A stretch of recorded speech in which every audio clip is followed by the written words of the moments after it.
Compañeros, profesor, tengan ustedes muy buenas tardes. Quien les saluda, Johnny Castañeda Vargas, integrante del grupo número 3 del curso de Química Inorgánica.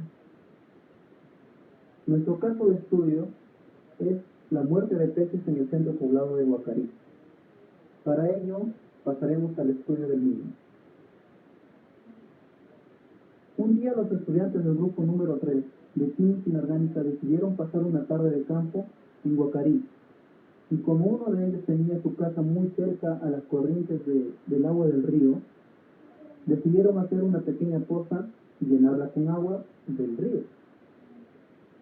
Luego le pusieron varios peces que ellos habían comprado.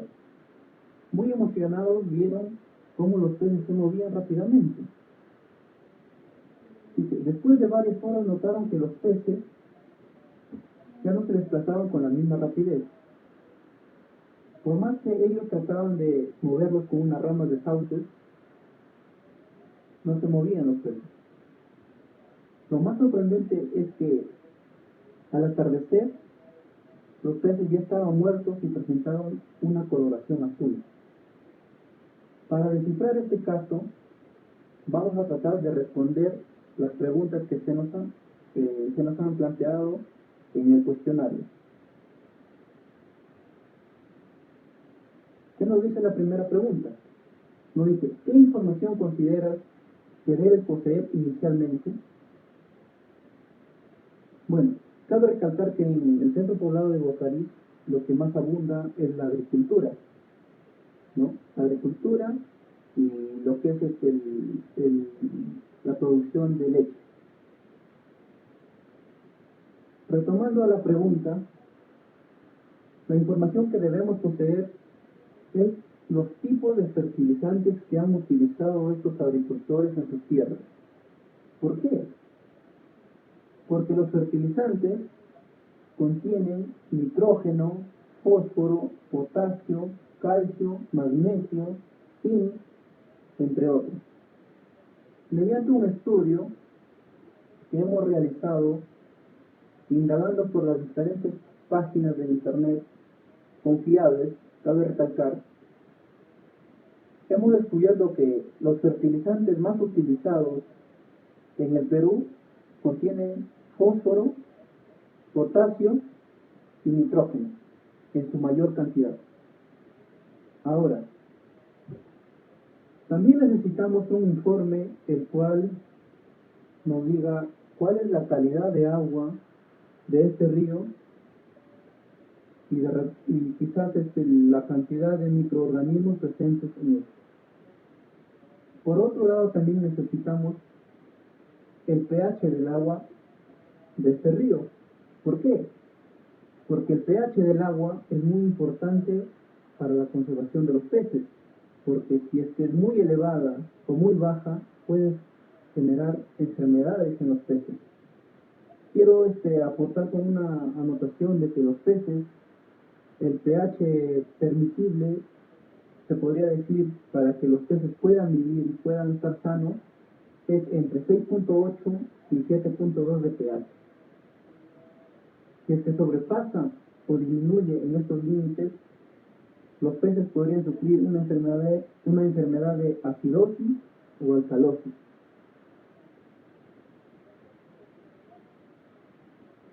Ahora, la segunda pregunta nos dice, determinar algunas de las posibles reacciones que se producen durante el contacto del agua del río con los fertilizantes o algunos plaguicidas. El primer fertilizante que hemos decidido analizar es el nitrato de amonio, ya que es uno de los más utilizados en el centro poblado de Huacarí. Su fórmula contiene nitrógeno, hidrógeno y oxígeno.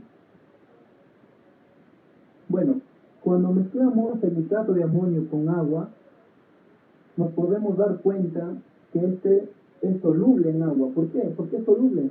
Porque contiene un nitrato, ¿no?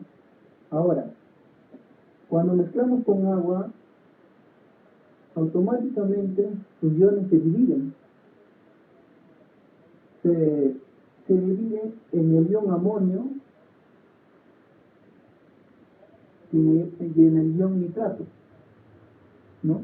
¿Qué nos dice del ion amonio con respecto a los efectos que causan en la salud humana? ¿Qué nos dice? Que nos dice que el nivel excesivo de amonio en el cuerpo hace que algunas funciones cerebrales se vean alteradas, ya sea provocando mareos, náuseas, también puede provocar convulsiones, hasta nos puede llevar a la muerte. Por otro lado, el nitrato puede interferir con la capacidad de la sangre para transportar el oxígeno al cuerpo, ¿no? Y hay un dato muy importante que nos dice que los niños menores de 6 meses pueden desarrollar el síndrome del bebé azul, ¿no? ¿Por qué? Es por la falta de oxígeno, la falta de oxigenación, se podría decir. Ahora, el segundo fertilizante, hemos creído conveniente utilizar la urea, ya que la urea es de repente el fertilizante más utilizado aquí en el Perú. La urea en su fórmula contiene carbono, oxígeno, nitrógeno e hidrógeno. Ahora, ¿qué pasa cuando la urea lo mezclamos con el agua? Al mezclarlo con agua, nos da amoníaco, ¿no? Amoníaco más dióxido de carbono. ¿El amoníaco qué causa en el cuerpo? ¿O qué secuelas nos puede dejar a nosotros, los seres humanos? Nos puede dejar irritación en los ojos, problemas con la piel, irritación en la garganta, entre otros. El dióxido de carbono, como bien sabemos, es un componente principal para que las plantas se puedan desarrollar mediante su clorofila, ¿no? Pero a la vez, si es que hay un elevado porcentaje de repente de 5 partes por millón en un ambiente cerrado, puede provocar dolores de cabeza, interrupción de sueño, irritación emocional, entre otros. Ahora, por último, veamos un plaguicida. Es un plaguicida muy conocido, el glifosato, ¿no? El glifosato en su fórmula contiene carbono, hidrógeno, nitrógeno, oxígeno y fósforo. ¿Qué pasa cuando el glifosato lo mezclamos con agua? Al mezclarlo con agua, este libera oxígeno, también libera metano, nos libera un fosfato y un dióxido de nitrógeno. Ahora vamos a ver cuáles las causas de repente, las causas perjudiciales para la salud de estos gases, ¿no? Por ejemplo, el metano no es tóxico, ¿no? No es tóxico. El principal peligro que puede causar en los seres humanos es de que este metano entre en combustión o ignición, ¿no? Ahí sí puede provocar quemaduras, problemas en la piel, entre otros. El dióxido de nitrógeno, por su parte, en niveles elevados, puede irritar los pulmones y disminuir la función pulmonar. En cuanto a los fosfatos tienen un aporte suficiente de fósforo para el cuerpo, ya que es esencial en el buen funcionamiento del mismo, ya que interviene en los procesos químicos más elementales, ¿no? Dice acá hay un dato importante, que en experimentos con ratas y ratones no se han detectado efectos tóxicos como dosis hasta de varios gramos por kilo de animal. Muchas gracias. Espero que todo. Con la exposición, les voy a hablar dos temas muy importantes. Como punto número 1 tenemos el nitrato de amonio y como el punto número 2 la urea. Sabemos que el nitrato de amonio se obtiene por proceso de neutralización de ácido nítrico con hidróxido de amonio tras la evaporación del agua, ¿no?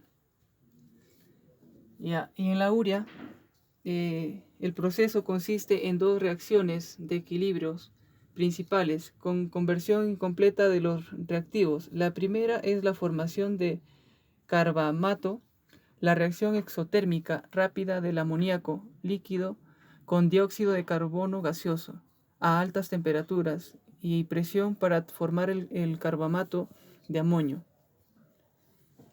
En la segunda reacción es la conversión a urea mediante la descomposición endotérmica más lenta del carbamato de amonio en urea y en agua, ¿no? Eso es todo. Ingeniero, buenas noches, compañeros todos. Voy a explicar sobre los fertilizantes usados acá en la agricultura. En este caso estamos usando el nitrato de amonio.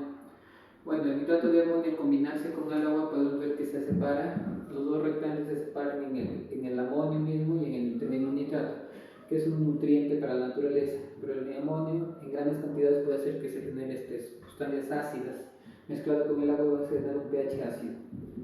Y en el caso del nitrato de amonio mezclado con el oxígeno, se va a separar en moléculas de nitrógeno más agua. El nitrógeno lo podemos encontrar en la atmósfera, que pertenece al 78% del total. Gracias.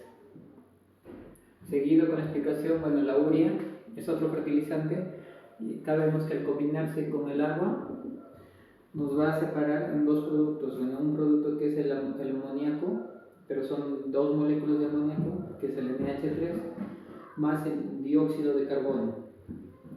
Y al ver el amoníaco igual, al mezclarse con el agua, nos va a tener el óxido de nítrico más el agua. Continuando con el desarrollo del cuestionario, me tocaba la pregunta número 5. Determinar que ciertas sustancias podrían impactar en la salud de los seres humanos, la flora, la fauna, y investigue quién lo regula y cuáles son los valores de los límites máximos permisibles para los seres humanos. ¿Quién lo regula? Tenemos como ente a la OEFAT, que es el Organismo de Evaluación y Fiscalización Ambiental. Determinar que ciertas sustancias podrían impactar a la salud de los seres humanos, flora y fauna. Entre ellas tenemos a los fertilizantes, los cuales contienen ácido sulfúrico y clorínico, lo cual daña gravemente a los suelos y a lo que es la flora y la fauna, y como también causa la infertilidad en todo esto. Lo cual también el uso excesivo de fosfato y nitrógeno, esto se filtra en las aguas, en lo cual se deriva a los ríos y es un contaminante a los ríos. ¿Cuáles son los valores permisibles para los seres humanos? En los valores permisibles tenemos a las normas legales y por sectores, lo que es sector minería, ya sea en el sector minería, petróleo, construcción y lo que es agrario. Y según el estudio que estamos realizando se basa en el sector agrario y riego, en lo cual nos dice el decreto supremo en el artículo 1, en el artículo 5.2, en los límites máximos permisibles de residuos químicos y otros contaminantes en los alimentos agropecuarios primarios y plensos, que no hay una normativa que regule todo eso. La SENASA está obligado a adecuar un formato para que se pueda realizar un buen manejo de los productos químicos.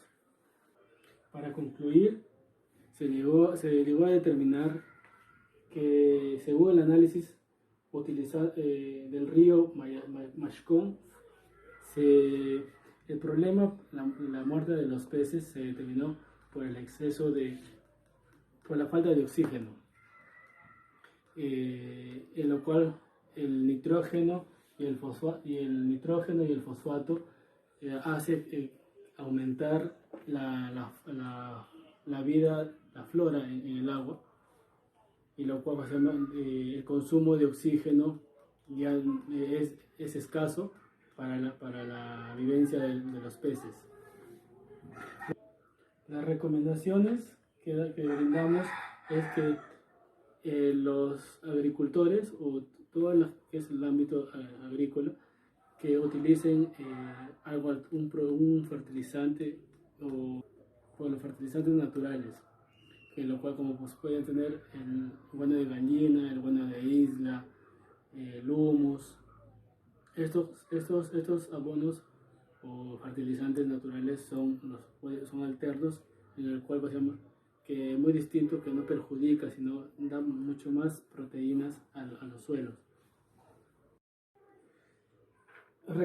Como recomendaciones tenemos le brindamos a los señores agricultores, o a la agricultura en general, que el uso de fertilizantes alternos, ya sea los naturales, como el guano de gallina, el guano de isla, el humus, estos brindan mejores nutrientes que los químicos, y lo cual no malogra a la tierra, al suelo. También recomendamos el uso, antes de los cultivos, que planifiquen un estudio de suelo para que sepan qué nutrientes les falta a la chacra, al suelo, dependiendo del tipo de cultivo que se va a realizar. También recomendamos que crear una educación, una cultura a la población en general, que evitar el arrojo de basura a los ríos, de contaminantes químicos que perjudiquen al agua, a la tierra, al suelo. Evitar el uso de pesticidas, el uso excesivo de fertilizantes químicos, para que eso nos conlleva a tener a largo plazo una tierra obsoleta,